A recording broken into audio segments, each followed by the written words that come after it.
just about the last survivor of that whole 30s generation. You mean? Well, he keeps it immaculately discreet, of course, but in as far as he has any time for either sex, he's always shown a distinct preference for the boys.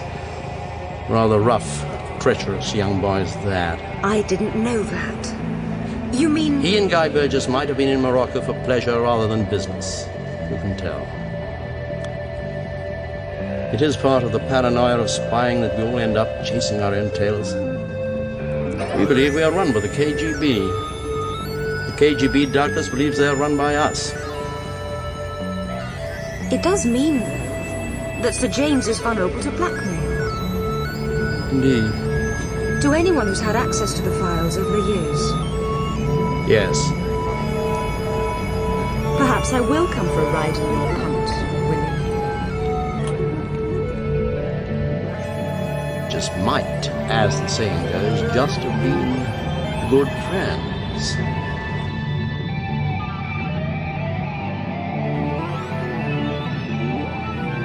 Oliver Cromwell and Kingdom Brunel? What's wrong with Oliver Cromwell? If you want examples of exploitation, privilege, you don't have to go back 300 years. It's here, now, all around you.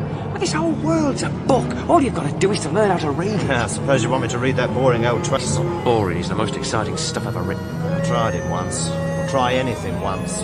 Nearly curdled me brains, I did, trying to follow a thought from one sentence to the next.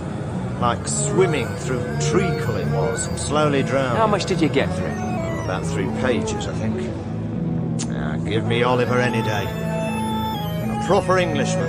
Wrote proper English for proper Englishmen. There's an appalling streak of little Englandism in you. Runs through you like seaside rock. Yeah, well, unlike you, Chris, I'm proud I'm English.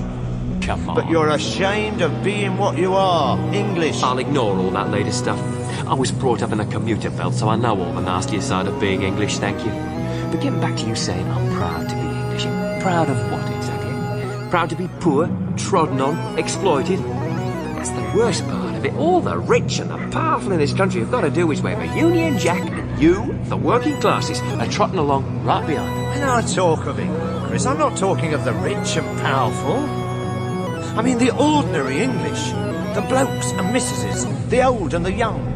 Out on their streets and fields, with their problems and happinesses, their decency. That's why I love them, that's why I live among them. The English proletariat are sheep. They'll do anything their betters tell them. They've sold out. Those sort of attitudes, Chris, maybe you should be in the Tory party. Ever read John Milton when he was up at Oxford getting an education? What he'd got to say about the ordinary English, what he'd seen of them as they had their revolution? I've got it cut into my heart. Behold now this vast city, a city of refuge, mansion house of liberty, encompassed and surrounded with God's protection. The shop of war hath not there more anvils and hammers waiting, to fashion out the plates and instruments of armed justice in defence of beleaguered truth, than there be pens and heads there, sitting by their studious lamps, nursing, searching, revolving new notions and ideas wherewith to present, as with their homage and fealty, the approaching reformation. Sitting in front of their tellies reading Page 3 of the Sun, more like. Methinks I see in my mind a noble and puissant nation, rousing herself like a strong man after sleep, and shaking her invincible locks. Methinks I see her as an eagle, mewing her mighty young, kindling her undazzled eyes at the full midday beam. You're a hopeless romantic. He was writing about the English, Chris, the revolutionary English. Ever spare a thought for all the Iron Age warriors buried about us in this fort, wild Celts in love with freedom, fighting the Romans? It's all around us, our history. The English striving for freedom. You know what they call that old trackway on the downs behind us? The M4? The Ridgeway. Oldest road in Europe, they say. Been in use 5,000 years. They built it so they could walk along the roof of the world on it from Wiltshire down into Norfolk, all across the land. Named it the Milky Way because if you walk from west to east, you've always got the stars before your eyes. So it's been forgotten, Chris. Climbing on hills, seeing visions. You can wander on top of the old hills of England for days, hardly see a soul. Everyone's fled from the heights in modern England down into the valleys and towns where it's safe, where you don't dream dreams, see visions, you just watch telly. I've got this vision, see. One day, the English returning to the hills, feeling the wind, seeing the stars, overthrowing their oppressors, an army, a guerrilla army. Shut up. You are the most confused, silly person I've ever met.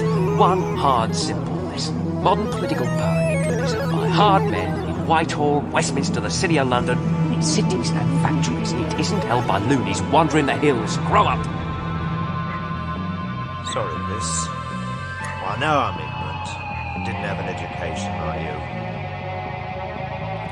If we get out of this, will you give us a proper education? Tell me what books to read. We've got to get out of it first. I am on your side, though. No one's ever meant more to me than you, Chris. I hate them people down in the mansion as much as you do. When we get down there, we've got to behave sensibly. Rationally, okay? The British establishment isn't going to be rattled by a private vendetta, but by public exposure. Let me do the thinking. Yeah, Chris. Okay. Isn't it time we were moving down? Getting into that wood by the swimming pool? It's only a couple more hours to go before dawn. Right, let's move from our little university amongst the stars.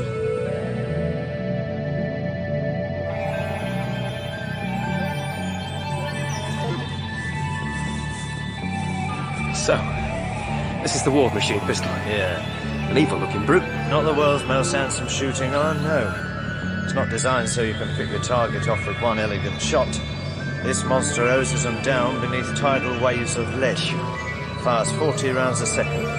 Means you aim in their general direction, pull the trigger, and they sort of disintegrate before you. You don't really need any skill to use it. So ain't the whole world over, Chris. The skilled craftsman's had his day. Yes. Don't point that contraption at me, Chris. Rule number 1. What's that? Undergraduates punting on the river. Maybe we should move a bit further into the water. No, this'll do fine. This is the silencer. This is the safety catch. Yeah. Chris, I told you not to. Don't take that safety catch off. Chris, what are you doing? Pointing a war machine pistol at you. The safety catch is off. The silencer is on. I'm replacing you on this mission. The reasons are purely objective, nothing personal. I like you, despite all your quixotic patriotism. But this is a political decision. You bastard.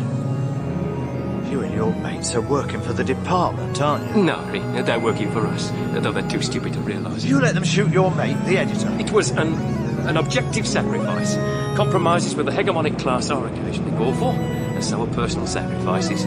Jack would have understood. I don't believe Keep this. your voice down. You're no different from the department. That is a compliment. We want power. The English establishment have had it. They're corrupted feet, historically ripe for overthrow. All that's needed is the will. Ja, mein Führer. In a decent society, which we intend to build, you would have received sufficient political education. Indoctrination. Education to be able to objectify your situation.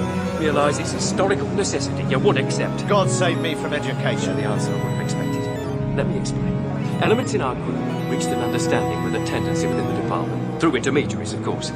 They wish the present leadership and other tendencies within the department to be discredited, destroyed. They arrange the leak, the shooting. In return, we supply the natural outrage at such actions, and you. I've kept them informed throughout on your moves. So that's how they knew where I was. Why was my brother killed?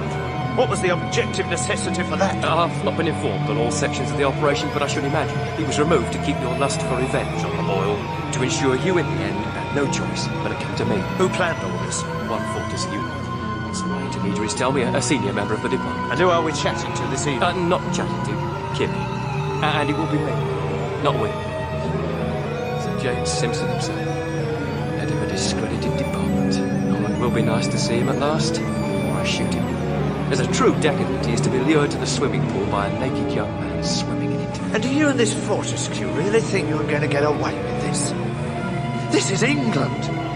You can't slaughter half a government department and expect nobody to notice. That's where you come in, playing your usual dim but doggedly patriotic role. The patsy. The top secret investigation will conclude that Sturley double-crossed you by shooting the editor.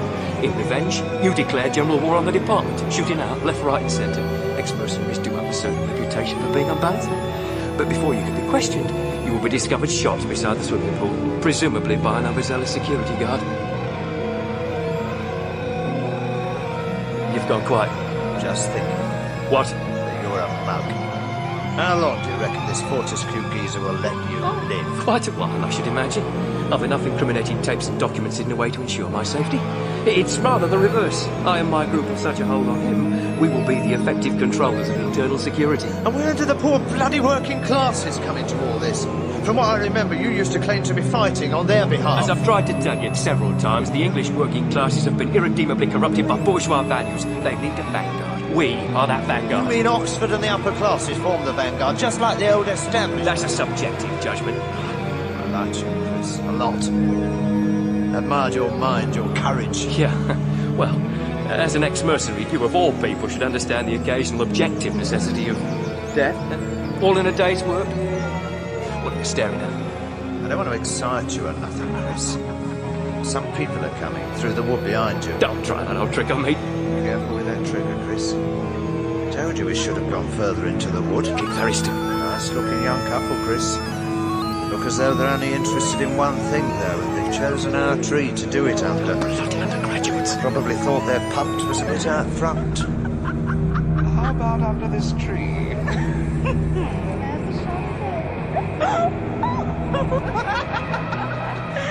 Join me on the grass for the coup de grace. For 1 second, Chris glanced round. I leapt. The gun fell away on the grass.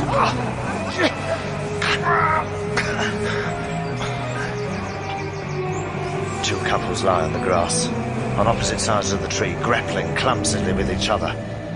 One couple is silent, the other less so.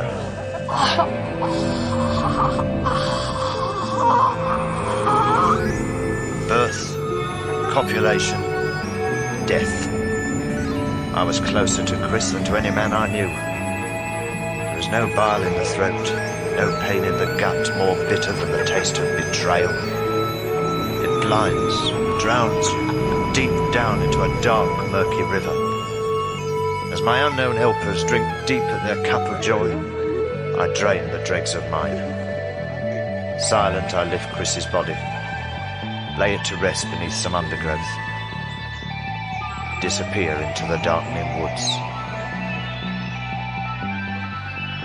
Boudica calling. Emergency, come in, please. Boudica. Boudica, yes? Chris, we've just found his body. What? Hidden in the undergrowth about half a mile west of the house.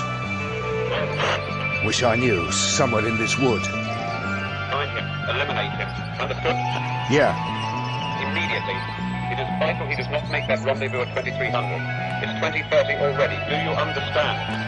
Yeah. Message received and understood. Eliminate Boudica out.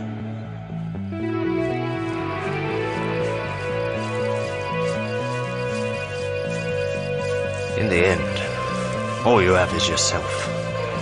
All contact, all human communion is burnt, scorched from your flesh. I shall go on. The soft, dark woods surround me like a gentle mother, protecting me, concealing me from those who hunt me. A truth to find, a revenge to take.